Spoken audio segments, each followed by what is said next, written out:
Assalamualaikum warahmatullahi wabarakatuh.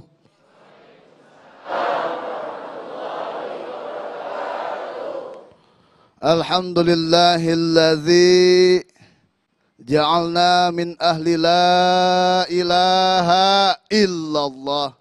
Bila ilaha illallah fi la ilaha illallah hum ahlullah ahlut taqwa wa ahlul maghfirah. Asyhadu an la ilaha illallah wahdahu la syarikalah minhul bidayah wa ilaihin nihayah. Wa asyhadu anna Muhammadan abduhu wa rasuluh alladzi la nabiyya ba'dah. Allahumma fassalli wa sallim ala sayyidina Muhammadin ibni Abdullah wa ala alihi wa sahbihi wa mawalah wa ba'd. Ilahi anta maqsudi wa ridhaka matlubi atini mahabbataka wa ma'rifatak. Pemirsa Damai Indonesiaku, TV One dimanapun Anda berada, bapak-bapak, ibu-ibu yang hadir di masjid yang dimuliakan Allah, tempatnya paling suci di dunia. Semoga kita semua dalam rangka hari ini kita dimuliakan oleh Allah Subhanahu wa Ta'ala. Berkah umur, berkah sehat, berkah segala-galanya, selamanya, semuanya. Alhamdulillah. Ibu-ibu, bapak-bapak, hadirin, pemirsa Damai Indonesiaku dimanapun Anda berada, perlu kita ingat bahwa di bulan Ramadan itu ada satu kejadian yang diperingati oleh kita semua, dan para ulama menyetujui. Ada yang setuju di tanggal 1 Ramadan, ada yang setuju di tanggal 17 Ramadan dan sebagainya. Kita semua sudah ikut kepada para ulama terdahulu bahwa tanggal 17 Ramadan itu turunnya wahyu kepada Nabi Muhammad SAW. Tetapi di sini sebelum ke sana ada sesuatu yang sangat menarik untuk kita perhatikan.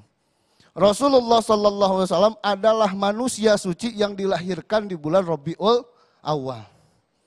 Manusia suci ini dilahirkan di bulan Rabiul Awal, itu salah satu kejadian yang luar biasa pada bulan tersebut. Kemudian Rasulullah pun kesuciannya sudah terjaga ribuan tahun sebelum Nabi Adam diciptakan. Nah, kemudian kesucian Rasulullah terlihat ketika dilahirkan. Beliau dilahirkan ke dunia ini tanpa darah nifas. Kemudian beranjak kepada anak-anak, beliau tetap berpegang teguh kepada agama Hanif, keyakinan Nabi Ibrahim alaihissalam.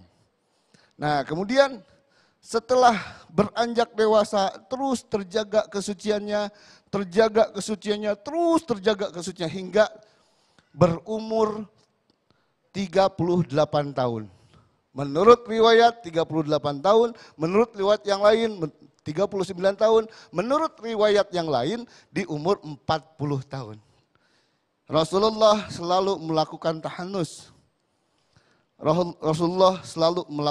Apa itu tahanus? Tahanus bermakna dua. Tapi yang paling utama makna dari tahanus ini adalah ketika kita banyak orang seperti ini, berarti kita menyendiri. Tidak sama sekali ada orang di sini. Menyendiri. Dulu Rasulullah SAW melakukan tahanus itu di Gua Hiro, yang jaraknya sekitar 2 mil dari kota Mekah, kemudian luasnya itu kecil sekali, cuma semeteran. Dan hanya mampu menampung 1 orang saja. Rasulullah melakukan tahanus itu bukan sembarangan, ada tujuannya. Yang paling utama tujuannya itu adalah meninggalkan dosa-dosa pada saat itu di kota Mekah.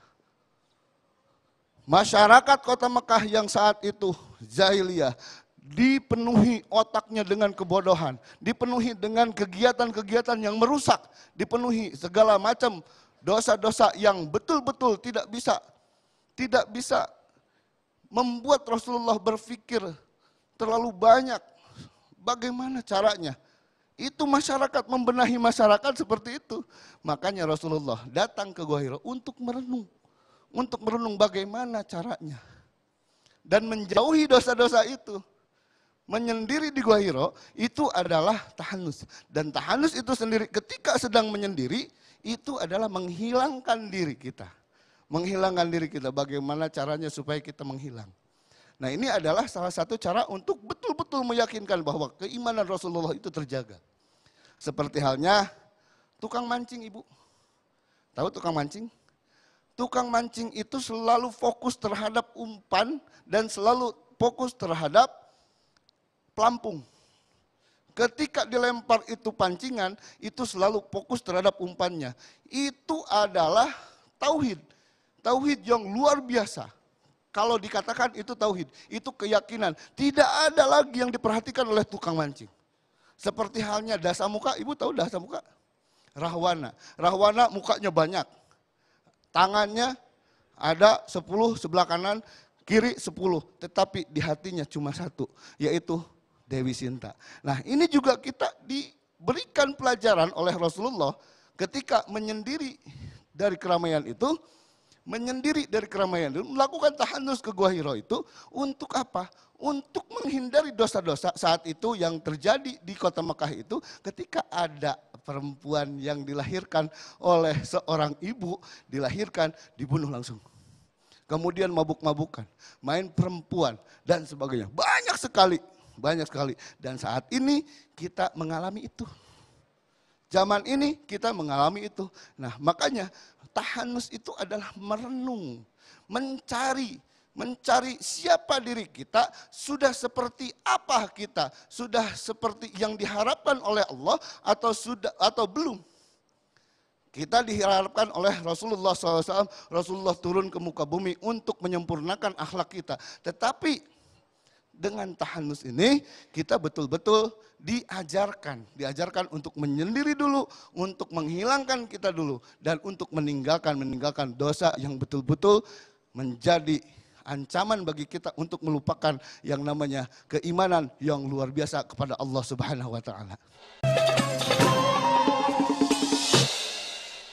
Pemirsa Damai Indonesiaku TV One dimanapun Anda berada. Dari cerita tadi, dari hikayat tadi, dari riwayat tadi kita bisa ambil pelajaran. Bahwa tahanus itu sebetulnya salah satu cara dulu Rasulullah menggunakan tahanus untuk meninggalkan dosa-dosa. Nah kemudian pensucian itu terus berangsur. Bahkan dulu diajarkan oleh Abdul Muthalib, kakeknya, untuk 40 hari dalam 1 tahun itu harus.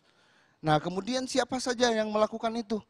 Para sufi-sufi terdahulu juga banyak. Zunnun al-Misri itu melakukan tahanus. Kemudian Imam Ghazali itu melakukan tahanus. Dan sama semuanya ahli-ahli Islam, ahli-ahli ilmu, ahli-ahli amal itu semuanya melakukan tahanus.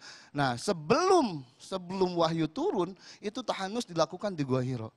Kemudian itu untuk pensucian. Sebelum mendapatkan wahyu Rasulullah SAW disucikan dengan cara menjauhi dosa. Kita malah mendekati dosa. Gitu. Lagi hidup saja, lagi duduk saja, bahkan lagi ibadah juga kita mendekati dosa. Wala yusyrik bi ibadati rabbih ahada. Kita malah menduakan Allah. Sedang ibadah menduakan Allah. Bahkan banyak sesembahan yang lain yang kita lakukan, yang kita alami ketika kita beribadah. Dalam sholat pun seperti itu. Nah, kemudian bapak-bapak, ibu-ibu, semuanya, pemirsa Damai Indonesiaku, dimanapun Anda berada. Nah, Rasulullah SAW setelah disucikan, kenapa orang-orang yang melakukan tahanus yang lain tidak mendapatkan? Ternyata bagiannya itu bagian beliau, bagian Rasulullah. Tidak ada yang mendapatkan wahyu. Nah, wahyu yang pertama itu apa? Iqra.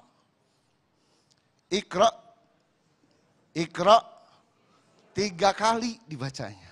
Iqra itu disuruh baca.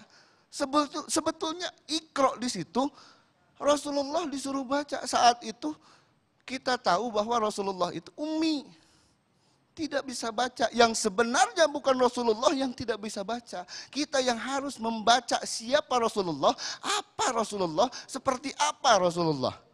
Nah ini Rasulullah mengajarkan kita semuanya untuk bisa membaca siapa Rasulullah. Di situ ada Iqra bismi rabbikal ladzi Khalaq, membaca. Siapa Tuhanmu? Siapa yang menciptakan kita? Ya kan? Menciptakan kita itu siapa? Nah ini kita harus bisa membaca itu. Makanya dari tahanus sampai Iqra itu betul-betul untuk mendapatkan wahyu, kita betul-betul disucikan. Rasulullah disucikan, kita juga ada ilham. Bedanya wahyu dan ilham itu beda sekali. Kalau ilham ada ilham baik, ada ilham buruk. Kalau wahyu itu murni dari Allah melalui malaikat Jibril. Gitu.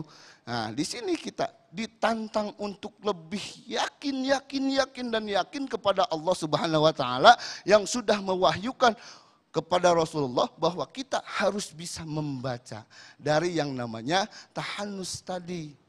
Betul-betul perjalanan kita mau pulang kepada Allah itu harus betul-betul melewati beberapa tantangan, beberapa hambatan. Bahkan datang ke masjid saja kita banyak penghalangnya. Teman-teman lagi nongkrong, mau kemana?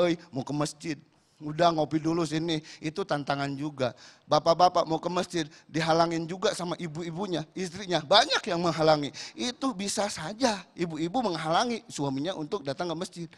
Udah di sini aja. Apalagi pengantin baru, itu seperti itu, boro-boro disuruh ke masjid, ya kan? Yang nanya istrinya, "Aa mau makan apa?" Kata Aa-nya, "Aa mah neng saja." Pagi-pagi itu, siangnya, "Aa mau makan apa?" "Aa mah neng saja." Terus malamnya suaminya mencari kemana-mana, istrinya nggak ada, tiba-tiba ketahuan di dapur lagi jongkok nggak pakai celana. Lagi apa neng? Lagi angetin mam Aa. Itu, jadi itu bisa jadi halangan karena kenikmatan dunia, cinta dunia. Rasulullah mencontohkan kepada kita untuk meninggalkan dunia. Dunia kalau kita tinggalkan itu seperti anak kecil ibu. Seperti anak kecil kita gendong, manjanya minta ampun, tinggalin, turunin itu anak kecil. Dia ngikut, kita kemana aja ngikut, ya kan? Nah itu dunia, makanya Rasulullah tinggalkan dunia, tinggalkan dosa, tinggalkan maksiat, tinggalkan semua untuk menjaga kesucian Rasulullah Sallallahu Alaihi Wasallam. Dan kesucian itu mendatangkan wahyu, Rasulullah mendapat hak untuk mendapatkan wahyu dari Allah Subhanahu wa taala. Syukuri Al-Qur'an. Al-Qur'an sudah datang kepada kita untuk bukan untuk meninggalkan tahanus. Banyak sekali cara-cara zaman sekarang untuk melakukan tahanus. Dulu tahanus datang ke gua. Sekarang kalau ibu-ibu disuruh tahanus datang ke gua atau ke gunung atau ke sungai, mau. Yang ada takut ada ular. Ya kan? Makanya sok. Sekarang kita belajar tahanus yang sebenarnya itu yang seperti apa. Mendekatkan diri kepada Allah itu seperti apa. Ibadah yang betul-betul ibadah itu seperti apa. Mari kita bareng-bareng sama-sama belajar untuk itu semua.